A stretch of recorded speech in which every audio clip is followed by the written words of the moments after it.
किसी की याद आए तो झट से फ़ोन कर लीजिए। अगर फ़ोन नहीं कर सकते तो मैसेज कर लीजिए। अगर मैसेज भी नहीं कर सकते तो थोड़ा सुबक लीजिए, रो लीजिए, गुस्सा कर लीजिए, बात कर लीजिए, क्योंकि ज़िंदगी कभी-कभी दोबारा मौका नहीं देती है। इसीलिए जो वक़्त है बहुत कीमती है, सँभाल के रखिए अपने इस वक़्त को, नहीं तो ये वक़्त हाथ से निकल जाएगा, फिर बाद में ऐसे ना हो कि पछतावा हो, अरे! हमने तो इतनी बातें सँभाल के रखी, हमने तो बात ही नहीं करी। जैसे आज एक बहन की यहाँ सत्संग था, वहाँ गए, तो उनके पड़ोसी क्या बोलते हैं कि इनकी बहू तो हमको बाँह पकड़-पकड़ के लेके जा रही थी, लेकिन हम ही नहीं गए, मैं ही नहीं गई, मुझे बहुत दुःख है।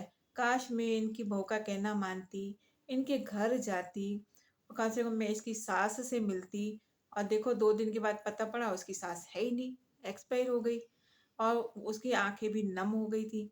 आँख रोना भी आ रहा था उसको कि मेरे से कितनी बड़ी गलती हो गई।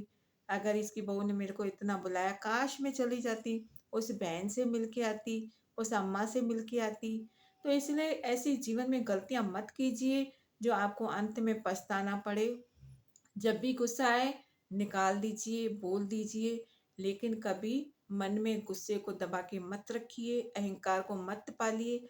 जितना हो सके परिवारों में मिल-जुल के रहिए, प्यार से रहिए, एक-दूसरे का सम्मान कीजिए, एक-दूसरे की इज़्ज़त कीजिए, एक-दूसरे की कदर कीजिए, क्योंकि ये इंसान के हाथ में मौका है।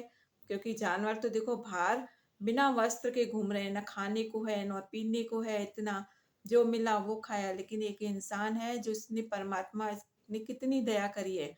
पहनने को अच्छे वस्त्र दिए, खाने को अच्छे-अच्छे व्यंजन दिए, रहने को इतना सुंदर घर दिया, फिर भी हम रोते रहते हैं कि हमारे पास है ही क्या? तो रोना बंद कीजिए, शुक्रिया वाली लाइन में लग जाइए, शिकायतों वाली लाइन से में खड़े रहोगे तो लाइन पर बहुत लंबी मिलेगी और शुक्रिया अदा वाली लाइन में खड़े रहोगे तो परमात्मा बहुत करीब रहेगा।